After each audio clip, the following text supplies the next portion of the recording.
পুজোর করবো এবার। তারপরে পুজোর দিকে যাবো, একটু পুজো টুজো দিয়ে রান্না বসাবো।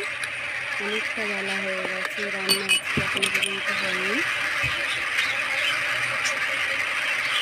আজকে একটা সিম্পল মেনু রান্না করবো, মাছের ঝোল, আজকে পেঁয়াজি, মাছের ডিমের তরকারি খাবো। কাটা কষে দিতে হচ্ছে, সেদিন করতে করতে অনেক সময় হয়ে গেল। ধৈর্য কাজ আর কি, মন দিয়ে কিছু করতে লাগে।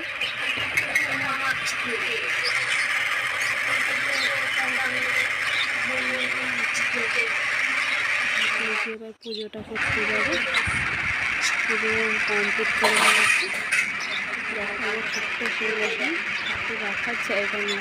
সিংহাসনটা ছোটো, কিন্তু ঠাকুরটা অনেকগুলো হয়ে গেছে। একটা বড় কিনবো। এবার টিফিন করলাম লুচি আর আলু কুমড়োর তরকারি। তারপরে এই দেখো ঝিঙে চিচিঙ্গা আলু নিয়ে চলে এসেছি, রান্না হবে এগুলো।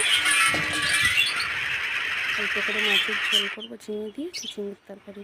তারপরে দুপুরবেলা খাওয়ার আগেই দেখো না কারেন্ট চলে গেছে। আর কি গরম, টিকতে পারছি না বাবা। এই কারেন্টটা যে গেছে, দুপুরের 1:30টায় গেছে, বিকেল 6টার আগে কারেন্ট আসেনি।